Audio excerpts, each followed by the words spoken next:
Todos os dias tomamos muitas decisões, desde as mais simples até as mais importantes e complexas.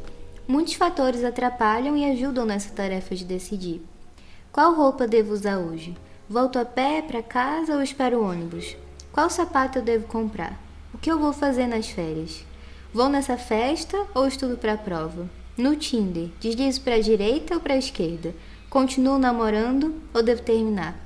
Em quem eu devo votar nas próximas eleições?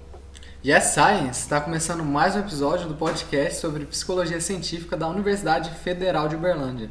O episódio de hoje é sobre tomada de decisão. Eu sou o Thiago. Eu sou o Pedro. Eu sou a Juliana. E sejam bem-vindos ao Yes Science! Yes Science! Então, quando a gente discute isso de tomada de decisão, muita pessoa pensa que é racional, né? Sempre vou tomar minhas decisões baseadas em análise. Acho que vocês já ouviram alguém falando isso, ou mesmo vocês já pensaram nisso, né? Mas imagina o tanto que ia ser desgastante refletir minuciosamente cada uma dessas decisões, né? Então, que nem na introdução. Imagina você ter que decidir toda a roupa, todo sapato que você for usar, toda roupa que você for comprar, as férias. São decisões mais complexas, né? Mas a gente também toma decisões de virar nessa rua, virar na próxima, de anotar alguma coisa na aula ou não. São milhões de decisões o dia inteiro. E a gente não consegue ser racional em todas elas, né? Planejar todas essas decisões que vão aparecendo. Então, os primeiros estudos da área consideravam o contrário, né? Era uma teoria utilitária que chamava os modelos normativos. Então, nesse raciocínio, nós, os seres humanos, sempre vamos escolher aquilo que traz mais benefício e menos prejuízo. Por isso que é chamado de teoria utilitária, né? Algo que vem lá da filosofia utilitarista, da ética, mas enfim. E isso pode ser um pouco subjetivo, não é mesmo? O que é bom pra mim pode não ser bom pra você e vice-versa. E o que é bom pra você não pode ser bom pra mim. Ou pode ser também. Mas mesmo assim, a teoria ia propor que, dadas aquelas informações, especialmente aquelas informações envolvendo dinheiro, né? Então economia, tem uma temática envolvida, uma questão de ganho e perda. Então a gente sempre iria optar por aquela que fosse mais racional, ou seja, a que tem mais probabilidade de dar um maior retorno, mais lucro e menos prejuízo. Só que isso pressupõe uma racionalidade limitada do ser humano, né? Um processamento muito grande de informação. Em contraposição a esses modelos, foram surgindo os modelos descritivos, em especial aqueles que foram propostos pelo Tversky, que já é falecido, e pelo Daniel Kahneman, né? Tem um livro famoso dele. Foram os dois que escreveram um livro famoso. Foi só o Kahneman que escreveu o livro, o Rápido e Devagar. Inclusive o Kahneman recebeu um prêmio Nobel de Economia por causa desse trabalho. E as contribuições que ele teve nesse campo da economia comportamental, né? Então, para descrever esses modelos descritivos deles, descrever modelo descritivo dá uma bela camisa, né? Dá uma bela camisa. Mas então, para exemplificar esse modelo dele, a gente pode usar um exemplo bem famoso, né? Que vou até perguntar aqui para vocês dois. Eu vou te dar duas opções agora.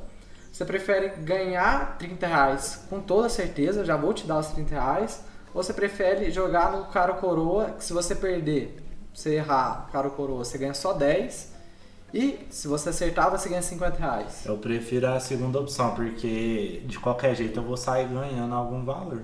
Exatamente. Então vocês foram totalmente contra a teoria. Porque Odeio teorias. Quando eles fizeram esse tipo de pergunta, 80% das pessoas preferiam ter certeza do ganho. Elas preferiam ser mais conservadoras, ter certeza que elas ganhariam uns R$30. Eu, por exemplo, acho que seria conservador. Eu, inclusive, fiquei fascinado pelo livro, porque quando eu li essa parte, foi, com certeza eu queria ganhar os R$30.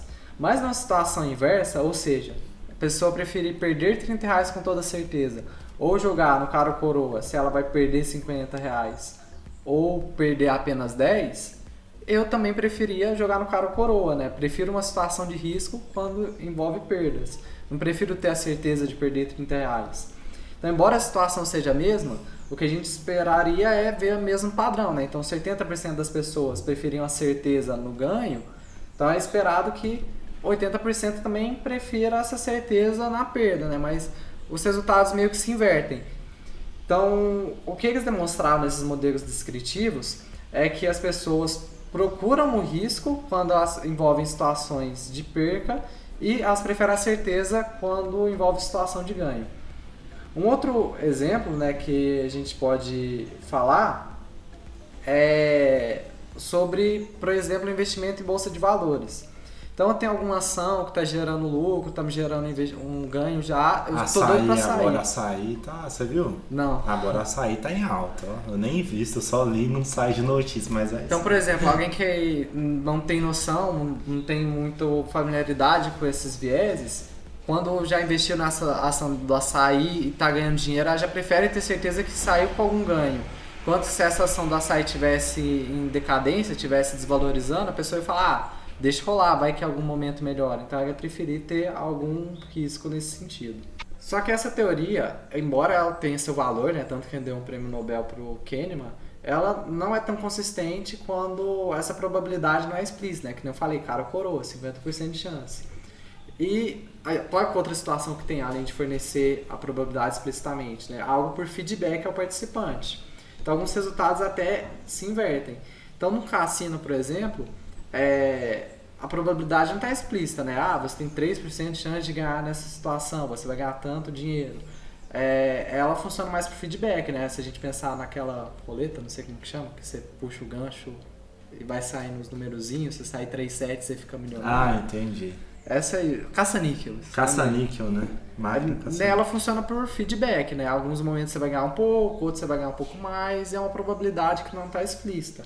Então, nessa situação, vai ter envolvido outros fatores como aprendizagem para o reforço. Se você for parar para pensar, né? Você chama o seu cachorro, sei lá, como que é o nome de um cachorro? Ted. E aí você quer ensinar o Ted a dar a patinha. Você vai fazer com que o TED ele emita respostas, né? Ele se comporte de uma maneira que ele vai chegar cada vez mais perto de te dar a patinha. Então você vai, cada vez que ele chegar mais perto dessa resposta, você dá um aperitivo para ele, né? Tipo um petisco que ele gosta. Quer dizer que você está reforçando o comportamento do seu bichinho. Que é a mesma coisa quando a criança faz alguma coisa que os pais aprovam, eles vão lá e dão um doce para ela. Então a criança vai entender que se ela se comportar daquela forma mais vezes, ela vai receber o doce, né, que é o reforço. E no caso do cassino, o reforço seria justamente ganhar alguma coisa, né? Só que o cassino é o seguinte, esse reforço ele não vem toda vez, é imprevisível. Por exemplo, você pode se comportar, você pode apertar lá o caça-níquel quantas vezes for, que não vai ter uma garantia de que você vai ser reforçado. E ao mesmo tempo você pode apertar 3 vezes seguidas e ganhar as 3 vezes. Isso, então é um negócio imprevisível. Por isso que é um tipo de reforçamento que é por razão variável. Por isso que o cassino dá tão certo, né? Porque a gente vai ficar vidrado, vai ficar de maneira viciada, né? A gente fica viciado naquilo. Então, é igual jogar na loteria, né? Você pode jogar uma vez e ganhar, ou você pode jogar a vida toda e não ganhar. E nesses casos que funcionam por feedback, o modelo descritivo do Kahneman e do Tversky não funciona tão bem. Mas tipo, aí a pessoa pensa, mas eu não ganho e continuo jogando. Por quê? Pode ser tanto por expectativa de ganhar, do prêmio ser muito alto, ou de você ter chegado perto outras vezes, né? Que funciona dessa maneira também, né? Ter quase alcançado o prêmio. Outra contribuição de Kahneman é a teoria de processo dual, que consiste em 2 sistemas. O sistema 1, ele é rápido e intuitivo, mas acometido por erros. E o sistema 2, ele é lento, mas ele é mais lógico, menos acometido por erros. Nessa teoria, o sistema 1 é o que mais está em ação a maior parte do tempo no nosso dia a dia. Aquelas situações cotidianas, triviais que falamos no começo, como escolher a roupa, muitas vezes serão tomadas pelo sistema 1. É claro que isso vai variar de contexto para contexto e de acordo com cada pessoa. Se a gente pensar melhor em escolher roupa para um casamento, talvez a gente utilize o sistema 2. Outro exemplo interessante é sobre o xadrez. Para um grande mestre experiente, encontrar uma sequência de 4 ou 5 lances pode ser feito pelo sistema 1, enquanto para um iniciante ou até mesmo um intermediário no jogo, o sistema 2 pode não encontrar a melhor sequência. Então a gente vê aqui que depende muito de pessoa para pessoa, o quanto que ela estimula esse pensamento lógico, o quanto que ela está acostumada em fazer aquele tipo de atividade que ela está realizando. E uma das formas que as pesquisas utilizam para avaliar, para ver essa ideia do sistema 1, sistema 2 trabalhando, sistema 1 automático, sistema 2 lento, são os testes CRT, que é teste de reflexão cognitiva, teste de reflexão intuitiva, que é baseado nessa teoria do processamento dual. Então, são perguntas que vão levar a gente a utilizar o processamento mais rápido, o processamento do sistema 1, e que nos levam a uma resposta errada. Mas, quando a gente demora mais tempo, gasta um pouco dos nossos recursos, utiliza o sistema 2 e reflete sobre aquela pergunta, a gente chega na conclusão correta. Então, um exemplo clássico, alguns de vocês podem ter ouvido, mas você que não ouviu também tenta responder, é a seguinte. Então, um taco e uma bola custam R$1,10 no total. Se o taco custa R$1 a mais que a bola, quanto custa a bola? Você pensando rápido, provavelmente deve ter respondido 10 centavos, né? Mas o correto é que a bola custa só 5 centavos, porque se ela custa 5 centavos e o taco custa R$1,05, os dois juntos dão R$1,10 e o taco é R$1 mais caro que a bola. Então, algumas pesquisas vão utilizar, né, alguns desses testes para fazer essa avaliação do tipo 1 e do tipo 2, do processamento da informação. Só que é importante a gente falar que mesmo que o sistema 1 leve a erro nesse caso, não quer dizer que ele seja ruim. Para a maior parte do nosso dia a dia ele funciona e funciona bem, que nem a gente falou no começo. Gastaria muita energia, muito do nosso tempo, dos nossos recursos, utilizar o sistema 2 o dia inteiro, fazer esse processamento lento. Então, embora ele leve a erros, o sistema 1, a maior parte do tempo ele funciona mais do que bem. E dentro dos estudos da psicologia científica, né, a gente também tem os estudos envolvendo os modelos animais, né? Então, será que alguns animais de cadeia evolutiva semelhante à nossa, que tem algum parentesco evolutivo com a gente, se comportam de maneira semelhante? Tipo os ratos, que são roedores, mas também são mamíferos, né? E nesse caso, né, os roedores são normalmente é o modelo mais utilizado, e alguns pesquisadores foram investigar se esse padrão de comportamento de tomada de decisão aparecia nos roedores também, nos ratos. Então, como que eles fizeram esse experimento? É um experimento bastante complexo. Então, eles primeiro tinham que treinar os ratos para identificar a probabilidade e depois para identificar o ganho. Como que eles faziam isso? Então, eles queriam associar o estímulo de piscar, ou seja, um estímulo visual com a probabilidade de haver recompensa em algumas portas. Então, colocavam 3 portas, a que piscasse mais é a que teria maior probabilidade de ter alguma recompensa. E eles foram fazendo esse treinamento com o rato. Só que mesmo tendo maior probabilidade, não acontecia sempre daquela porta ter alguma recompensa. Em outro momento, eles fizeram um pareamento entre o estímulo auditivo, ou seja, o número de cliques, né, algum barulho qualquer, com a quantidade dessa recompensa, ou seja, quanto mais cliques, maior seria a recompensa que o rato receberia. Então, no momento das provas de fato do experimento, eles colocavam o rato de frente a várias portas. Mas tinha 3 portas nessa arena que eles colocavam o rato. Arena, era o nome que eu queria lembrar. Uhum. E as portas iriam piscando, em cada um em sua frequência, e com algum número de cliques determinado lá também. Então iriam existir portas com muitos cliques, ou seja, vai ter uma recompensa muito grande, só que poucos flashes de luz, ou seja, tem pouca chance de ter água lá, mas se tiver vai ter muita. Em outras, eu vou ter muito estímulo visual, muito flash, e eu vou ter pouco clique, ou seja, tem muita chance de ter água lá, só que se tiver vai ser uma quantidade menor do que na outra porta. Então o rato deveria mostrar a sua predileção, né? Ou então ele escolher uma porta de alta recompensa, mas com risco, ou uma de baixa recompensa, com pouco risco. Então, tipo assim, já que eles colocavam o rato na arena, eles esperavam o bichinho chegar até na metade, né, no meio dela, porque aí ele faria essa escolha entre uma porta e outra, né? É um treinamento bastante complexo, né, mas que é mais detalhado no artigo, para quem quiser se interessar nessa parte de comportamento animal. Qual vale a pena. O autor? O autor, você vai ter que me desculpar porque eu não anotei o autor aqui. A gente vai ter que fazer um corte. Agora. Constantinople, Piet e Brody, um artigo de 2019. Chama Analysis of Decision Under Risk in Rats. E, no caso, os resultados desse artigo, que é o que mais interessa pra gente nesse momento, nesse episódio, é de que os ratos eles optaram por uma recompensa menor e certa, ainda que a recompensa maior possua uma probabilidade alta. Vamos exemplificar com alguns números aqui para talvez ficar um pouco mais claro. Vamos colocar em ml a água, por exemplo. Então, existe uma porta que vai ter 90% de probabilidade de ter recompensa lá e o rato vai ganhar 10 ml de água. Enquanto existe outra porta lá com, sei lá, 60% de chance de ter água lá, só que a recompensa é maior, vai ser 20 ml, é o dobro. Então, se a gente for pensar a longo prazo, seria vantajoso a gente sempre escolher a porta com 60% com a recompensa maior, né? Só que os ratos preferem também ter a certeza de que vão ganhar, ainda que a recompensa seja menor.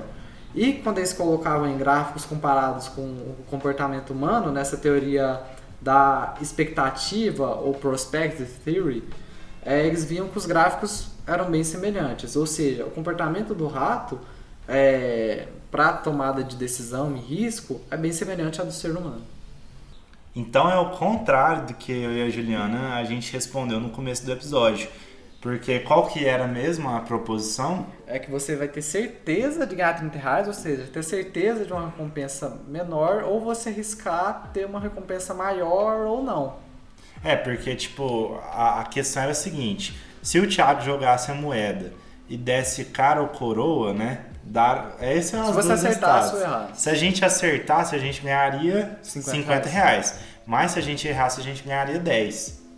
A longo prazo, meio que a probabilidade é a mesma, né? A porcentagem vai ser a mesma. Isso, mas mesmo se a gente jogasse ou não, se a gente não jogasse, na verdade, R$30 de qualquer jeito. Então os ratos, eles foram o contrário da nossa escolha no começo do episódio. Mas que geralmente a maior parte dos humanos vão escolher a certeza de ganhar os R$30. Diferente do Pedro e da Juliana. A gente decidiu arriscar e ter a chance de algum dia ter os R$50. Não é assim! Vou perguntar para os outros participantes aqui do podcast. Vocês consideram uma pessoa racional ou emocional? Emocional. Emocional também. E agora eu vou fazer uma outra pergunta para vocês. Pensa agora, se você pudesse tirar férias para qualquer lugar do mundo, onde é que você ia tirar? Havaí. Chile.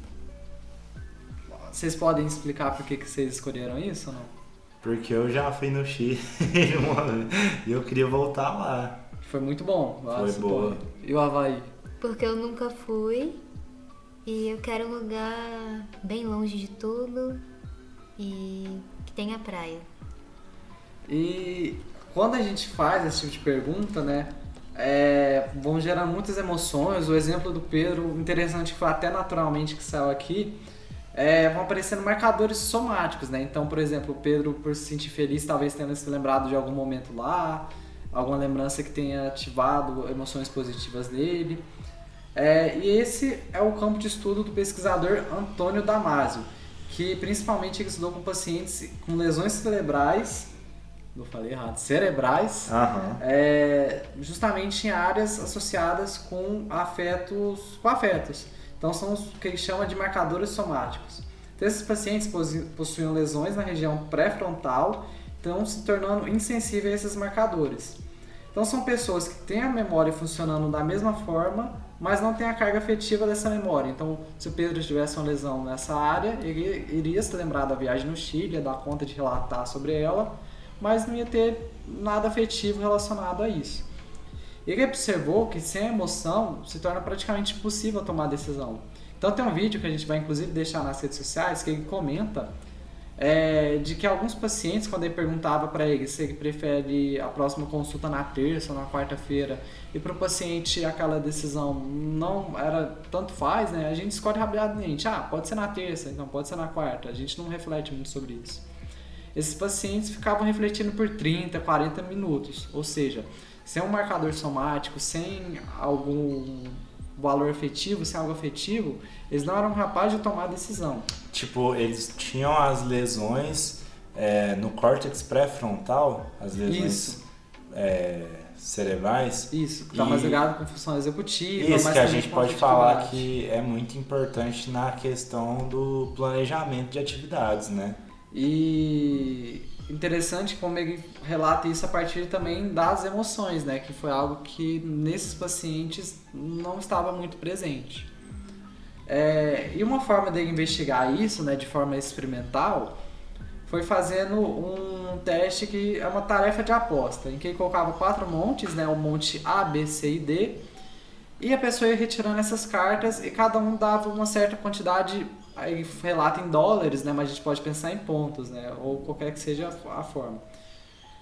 E existem 2 tipos de monte, né? O monte C e o monte D, eles apresentam ganhos menores, ganhos de $50. Mas as cartas de perda também vão ser menores, $250. Quanto nos montes A e B, os ganhos são maiores, né? Então se no monte C e D o ganho é de 50, no monte A e B o ganho é de $100, é muito maior o ganho. Mas a perda é muito maior também, $1.250, enquanto no outro é 250. E a frequência de perda é 1/10, ou seja, a cada 10 cartas que eu tiro, uma só é de perda. Então, uma pessoa que está lá começando a jogar, tira a carta A e B e vai ganhando $100, então pensa, nossa, esse monte é melhor. Aí vai tirar na carta C e na carta D, vai ganhando bem menos, vai ganhando $50. Mas quando ela perde, nos montes A e B, ela perde uma quantidade absurda, 1.250. De qualquer forma, a longo prazo, nesse tipo de tarefa, é preferível que a pessoa somente retire cartas do monte C e do D e nunca jogue no monte A, porque a longo prazo ele é perdedor. E quando pessoas, entre aspas, normais, ou seja, sem lesão cerebral, fazem essa tarefa, ao longo do tempo elas percebem que o monte A e o monte B não valem a pena ser jogados e jogam somente no monte C e no monte D. Já os pacientes com lesão cerebral, eles continuavam jogando no monte A e no monte B porque aquele ganho parecia valer mais a pena, né? Não parecia haver algum tipo de aprendizagem. Então, quer dizer que as emoções vão estar ligadas tanto com nossa tomada de decisão, também como a nossa aprendizagem. Então, tipo, é que o processo de aprendizagem, deles perceberem que os monte A e B tirariam $250 deles no final, e o monte C e D acrescentariam $250, era prejudicado. Porque como o monte A e B tem um ganho maior a princípio, essa é a única informação, né? Basicamente, que eles usam para decidir. Mas aí que tá o pulo do gato. A perda dele também é muito maior e não rola nenhuma aprendizagem lá. Então, quando alguém te perguntar se você age mais na razão ou na emoção, você tem que lembrar que a gente age baseado nos dois. E se a gente distinguir razão e emoção como coisas opostas, não faz nenhum sentido psicológico. A gente pode trazer para nossa conversa a área médica, uma área que envolve muitas tomadas de decisões arriscadas. Portanto, uma área privilegiada para a gente estudar os efeitos da estruturação. A gente pode citar aqui um exemplo feito por Gong e seus colaboradores em 2013, que envolveu a decisão de médicos pela radiação, uma opção considerada conservadora, e cirurgia, uma opção considerada arriscada. Ambas escolhas para o tratamento de câncer de pulmão. E eles conseguiram mostrar que quando as informações eram apresentadas em termos de sobrevivência, ou seja, de ganho, os médicos preferiam a cirurgia, uma opção mais arriscada. E quando eram apresentadas em termos de mortalidade, de perda no caso, preferiam a radiação. Se a gente comparar com os estudos clássicos da estruturação, a gente pode observar que o padrão se inverte aqui, já que a opção arriscada é preferida ao mostrar as opções em termos de perdas, e a opção conservadora é preferida ao mostrar as opções em termos de ganhos. Outros estudos envolvendo procedimentos invasivos, como cirurgias, também mostraram essa tendência a se escolher a opção arriscada quando as opções eram apresentadas em termos de ganhos.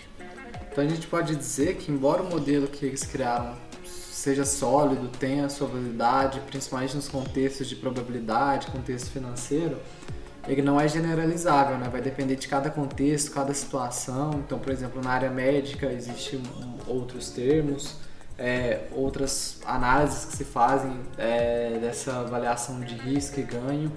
Então a gente tem que ter cuidado com essa generalização, ainda que sejam teorias bem sólidas. Acabou!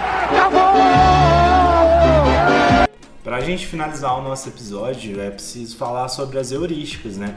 As heurísticas como formas de tomada de decisão também. Porque, na verdade, se a gente for pensar, elas são atalhos cognitivos. É possível a gente descrever as heurísticas dessa maneira.